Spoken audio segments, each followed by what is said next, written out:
Subscribe பண்ணுங்க. அப்படியே பக்கத்துல இருக்க பெல் ஐகானையும் பிரஸ் பண்ணுங்க. ஒரு குடம் போன்ற அமைப்பில் உள்ளதே கும்பம். குடத்தை திறந்து பார்த்தால்தான் உள்ளே என்ன இருக்கிறது என்பது தெரியும். இந்த ராசியில் பிறந்த நீங்கள் உங்கள் மனதில் இருப்பதை பிறர் அறியாதபடி மறைத்து வைத்திருப்பீர்கள். தொடர்ந்து 10 நிமிஷம் பேசிய பிறகுதான் உங்கள் மனதில் இருப்பதை பிறர் அறிய முடியும். உங்களிடம் பல திறமைகள் இருந்தாலும் சரியான முறையில் வெளிப்படுத்த தெரியாது.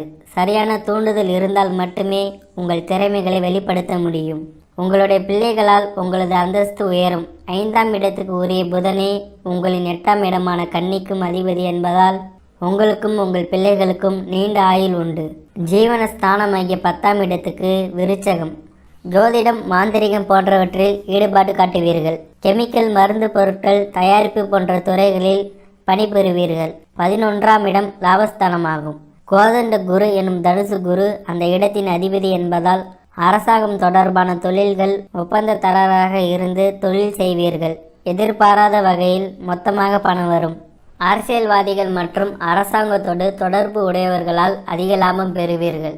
இந்த ராசியில் பிறந்த நீங்கள் எல்லா சக்திகளும் நிறைந்த ஆலயத்துக்கு செல்லும் போது இன்னும் பல பெரிய மாற்றங்கள் உங்கள் வாழ்வில் நிகழ்ந்தேறும். அப்படிப்பட்ட ஆலயமே கும்பகோணம் கும்பேஸ்வரர் ஆலயம். ஈசன் அத்தல திருமணில் தனது அருள் நீரை பொழிந்து பிசைந்து லிங்க உருவம் செய்தார். இந்த ஆதி லிங்கத்துக்குள் பரமசிவன் பெருஞ்சோதி வடிவமாக உட்புகுந்தார். கும்பராசியை சேர்ந்தவர்கள் இந்த புராணத்தை புரிந்து கொண்டு ஈசனை தரிசித்து வாருங்கள். தமிழ் மாதங்களில் மாசி மாதத்தை குறிக்கும் ராசி இது. இதன் அதிபதியும் ஆயுள்காரகன் என்ற அடமொழியோடு இருக்கும் சனி பகவான் தான். பஞ்சபூத தத்துவங்களில் காற்றை குறிக்கும் இந்த ராசி ஒரு ஆண் ராசி. கும்ப லக்கணத்தில் பிறந்தவர்கள் நேர்மையும் ஒழுக்கமும் உள்ளவர்கள். உயர்கல்வி பெற்றவர்கள், நற்குணங்கள் பெற்றவர்கள், எதையும் ஆராயும் தன்மை கொண்டவர்கள். கும்பராசியை பொறுத்தவரை இயற்கையான விருப்பு வெறுப்பு கொண்டவர்கள். தமக்கு மிகவும் பிடித்தவரோடு மட்டும்தான் அதிக அன்பு வைப்பார்கள். அவர்கள் எதை சொன்னாலும் அவமதிப்பார்கள். எதையும் திறம்பட செய்து முடிக்கும் ஆற்றல் உள்ளவர்கள் என்பதால் நிர்வாக மேலாளர், தலைமை பொறுப்புகளுக்கு தகுதியானவர்கள். ஞாபக சக்தி இயற்கையாய் அமைந்து இருக்கும். சாற்றினின் கும்பத்தில் பிறந்தோன் ஞானி என்று புலிப்பனி முனிவர் சொல்வது உண்மையாகும். என்னதான் குடும்பம், பாசம், பந்தம் என்று சுழன்றாலும் ஆன்மீக நாட்டமும் துறவர சிந்தனையும் இருந்து கொண்டே இருக்கும். உண்மைக்கு புறம்பாக நடப்பதில்லை என்பதால் அப்படி நடப்பவர்களை கண்டால் அறவே பிடிக்காது, ஒதுங்கி விடுவார்கள். இவர்களுக்கு காதல் உணர்வு குறைவு. காதல் வந்து விட்டால் காதலித்தவரையே கைப்பிடிக்காமல் இருப்பதில்லை. இந்த ராசியில் பிறந்தவர்களுக்கு வாகன வசதி, வீடு, நிலம் போன்றவற்றை அமைந்துவிடும். சுய முயற்சியால் சொத்துக்கள் அமைத்துக் கொள்வார்கள். இந்த ராசியில் பிறப்பவர்களுக்கு குழந்தை பாக்கியம் உண்டு என்றாலும் குறைவான எண்ணிக்கையில்தான் இருக்கும். திருமண வாழ்க்கையில் சில கசப்புகள் இருக்கும். கணவன் மனைவிக்கும் இடையே ஒற்றுமை இருப்பது போல் தோன்றினாலும் உள்ளுர புகைச்சல் இருக்கும். ஆனால் அதை வெளிக்காட்டி கொள்ளாமல் சந்தோஷமாக வாழ்வார்கள் என்கிறது சாஸ்திரம். 9, 10, 11, 20, 30, 32 வயதுகளில் நோய் கண்டங்கள் வரும். இதிலிருந்து மீண்டால் 80 வயது வரை ஆயுள். இந்த ராசியில் பிறந்தவர்கள் மாசி மாதத்தில் சுப காரியங்களை செய்யாமல் தவிர்ப்பது நல்லது. இவர்களுக்கு இது சூன்ய மாதமாகும். இந்த ராசியில் அவிட்ட நட்சத்திரத்தின் 3, 4 பாதங்களும், சதய நட்சத்திரத்தின் 1, 2, 3, 4 பாதங்களும், புரட்டாதி நட்சத்திரத்தின் 1, 2, 3, 4 பாதங்களும் அடங்கியுள்ளன. ராசி மண்டலத்தின் 300 டிகிரி முதல் 330 டிகிரி வரை இந்த ராசி வியாபித்துள்ளது. சனியின் வீடாக இந்த ராசி வருவதால் இந்த ராசியில் சனி ஆட்சியாகவும், புதன், சுக்கிரன் இருவரும் இந்த ராசியில் நட்பாகவும், சூரியன், சந்திரன், செவ்வாய், குரு இவர்கள் பகை பெற்றும் உள்ளன. இந்த ராசியில் எந்த கிரகமும் உச்சம் பெறுவது இல்லை. அதேபோல் எந்த கிரகமும் நீசம் பெறுவதும் இல்லை. உங்கள் ராசிக்கான உடல் அமைப்பு பற்றிய பொது பலன்கள். இந்த ராசியில் பிறந்தவர்கள் நல்ல உயரம் உடையவர்கள்.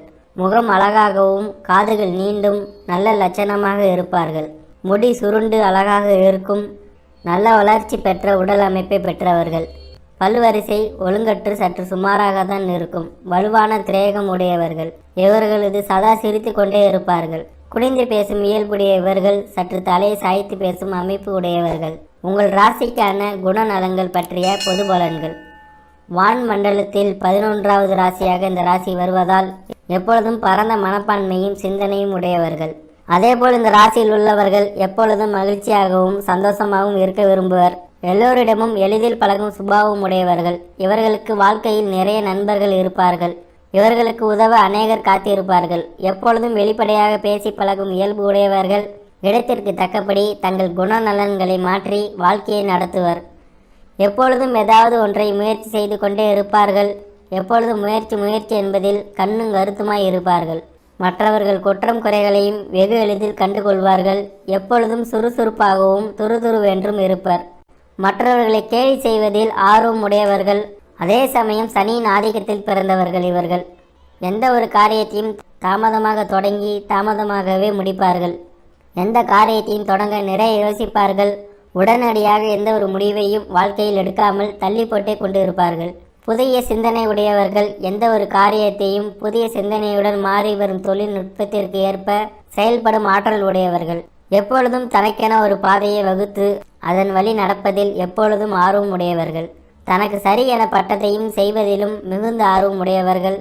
அது சட்டத்திற்கு உட்பட்டதா இல்லையா என்பதையெல்லாம் தனக்கு எது சரி என படுகிறதோ அதை செய்வதில் விருப்பம் உடையவர்கள்.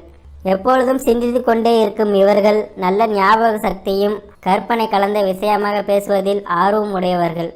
நல்ல ஆடை ஆபரணங்களை அணிவதிலும் எப்பொழுதும் விருப்பமுடையவர்கள். நல்ல வாசனை திரவியங்களை பூசிக்கொள்வதிலும் எப்பொழுதும் தங்களை மற்றவர்களிடமிருந்து தனித்து காட்டிக்கொள்வதற்காக பளிச்சென உடை அணிந்து காணப்படுவார்கள். ஆராய்ச்சி மனப்பான்மை உடையவர்கள். ஆதலால் எப்பொழுதும் எந்த ஒரு விஷயத்தையும் ஏன் எப்படி என்று சிந்திப்பார்கள். அநேக நண்பர்களை பெற்ற இவர்கள் அவர்களுக்கு வாழ்க்கையில் உதவி செய்வதை பாக்கியமாக கருதுவார்கள். நல்ல தர்ம சிந்தனை உடைய இவர்கள் எப்பொழுதும் உற்சாகமாகவே இருக்க விரும்புவார்கள். விருந்துகளில் அடிக்கடி கலந்து கொள்ளும் ஆர்வம் உடையவர்கள். அடிக்கடி வெளியூர் அல்லது வெளிநாடு செல்ல விருப்பம் உடையவர்கள். மற்றவர்களுக்கு நல்ல எடுத்துக்காட்டாக விளங்க வேண்டும் என்பதில் எப்பொழுதும் முதன்மையாக விளங்குவர். சமூக விஷயத்தில் அதிக ஈடுபாடும் ஆர்வம் உடைய இவர்கள் சமூகத்தில் நிலவும் அவலங்களை சுட்டிக்காட்டி பேசியும் எழுதியும் வருவர்.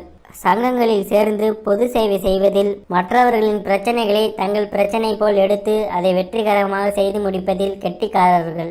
அடிக்கடி தீர்த்த யாத்திரை மேற்கொள்ளும் இவர்கள் கடுமையான விரதங்களை எடுப்பவர்கள். தங்களை வெறுப்பவர்களை இவர்களும் வெறுத்து ஒதுக்குவர். அவர்களை அனுசரித்து போய் காரியம் மாற்றும் ஆர்வம் இல்லாமல் அவர்கள் எதிரியாகவே பார்ப்பார்கள். உங்கள் ராசிக்கான திருமணம் பற்றிய பொது பலன்கள். நல்ல அறிவும் ஆற்றலும் உடைய இவர்கள் தங்களைப் போலவே அறிவும் ஆற்றலும் உடைய துணையை தேடுவதில் ஆர்வம் உடையவர்கள். இவர்கள் உணர்ச்சி வசப்படக்கூடியவர்கள். ஆதலால் காதல் விஷயங்களில் மனதை அதிகம் செலுத்துவர். காதலை சொல்வதிலும் அதை செயல்படுத்துவதிலும் மிகுந்த ஆர்வம் உடையவர்கள். தாங்கள் எதிர்பார்த்த வாழ்க்கை துணையை அமையும் வரை போராடுவார்கள். எதிர்பார்த்த துணை அமையாவிட்டாலும் அவர்களை கலற்றி விடுவதில் வல்லவர்கள். மன வாழ்க்கை ஓரளவு மகிழ்ச்சிகரமாக அமையும். இவர்களது ராசி 7வது ராசியாக சூரியன் ராசி வருவதால் வட்ட வடிவ முகம் அல்லது நல்ல அழகும் உள்ளவராக சகல காரியங்களையும் சாதிப்பவராகவும் வருவார்கள். 7ஆம் இடம் சூரியன் வருவதால் வரும் துணை சட்டத்திற்கு கட்டுப்பட்டவராகவும் உண்மையாகவும் நேர்மையாளராகவும் இருப்பார்கள். அவர்கள் தாங்கள் செய்யும் தொழிலை நன்கு கவனித்துக் கொள்வார்கள். உங்கள் ராசிக்கான நோய் மற்றும் கடன் குறித்த பொது பலன்கள்.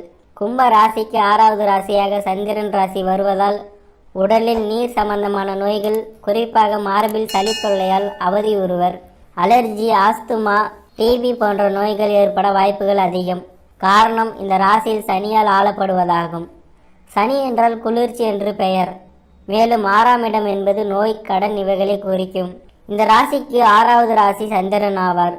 சந்திரன் என்றாலும் குளிர்ச்சி என்று பெயர். எனவே 2 குளிர்ச்சியான கிரகங்களுடைய தொடர்பு சிறப்பானது அல்ல. மேலும் சனி காற்று ராசியானதால் உடலில் ஓடும் இரத்த ஓட்டத்திலும் தடைகள் ஏற்படும். மேலும் காலில் வலி, இரத்த குழாய்களில் கட்டி, பாதம் இவற்றில் பிரச்சனைகள் ஏற்படும். மேலும் கடுமையான காய்ச்சல், தோல் வியாதி, சொறி சிரங்கு இது போன்ற நோய்கள் ஏற்பட்டு விலகும். இவர்களுக்கு பெண்களால் அதிக ஆதாயம் உண்டு. அதே சமயம் பெண்களால் பிரச்சனைகளும் உண்டு. கேட்ட இடத்தில் கடன் கிடைக்கும். எதிர்பாராத இடங்களில் பணம் வந்தாலும் ஒரு கடனை வாங்கி மற்றொரு கடனை அடைக்க வாய்ப்புகள் ஏற்படும். கடன் கட்டுக்குள் இருக்கும் என்றாலும் தேவையில்லாமல் கடன் வாங்குதல் கூடாது. சொந்தமாக வீடு, வண்டி, வாகனங்கள் வாங்க யோகம் அமைந்தாலும் சீக்கிரம் அடைக்க வாய்ப்புகளும் சந்தர்ப்பங்களும் அமையும். அளவுக்கு அதிகமாக கடன் வாங்காமல் தேவைக்கேற்ப கடன் வாங்குவதே புத்திசாலித்தனமாகும். உங்கள் ராசிக்கான வேலை மற்றும் தொழில் குறித்த பொது பலன்கள். இந்த ராசிக்கு 10வது ராசியாக செவ்வாய் வீடு வருவதால் இராணுவம், போலீஸ், பொறியியல் துறைகளிலும் மருத்துவ துறைகளிலும் வேலை பார்க்க வாய்ப்புகள் உண்டு. மேலும் 6ஆம் அதிபதி சந்திரனாக வருவதால் கப்பல், நீர்வழி போக்குவரத்து, மீன்பிடித்துறை, துறைமுகம் இவற்றில் வேலை அமைய வாய்ப்புகள் உண்டு. மேலும் அரசு சார்ந்த இடங்களில் வேலைவாய்ப்புகள் அமையும். மேலும் 7ஆம் அதிபதி சூரியனாக வருவதால் சுயதொழில், சிறு தொழில், உற்பத்தி சார்ந்த தொழில்கள் புரிய வாய்ப்புகள் அமையும். வங்கி, சேவைத்துறை, தகவல் தொடர்பு, நீதித்துறை வேலைவாய்ப்புகள் அமைய சந்தர்ப்பங்கள் அமையும். உங்கள் ராசிக்கான அதிர்ஷ்ட கிழமைகள்: திங்கள், செவ்வாய். அதிர்ஷ்ட எண் 2, 9. அதிர்ஷ்ட நிறம் வெண்மை, சிவப்பு. அதிர்ஷ்ட கற்கள் முத்து, பவளம். மேலும் தகவலுக்கு எங்கள் சேனலை மறக்காமல் சப்ஸ்கிரைப் பண்ணுங்கள். நன்றி.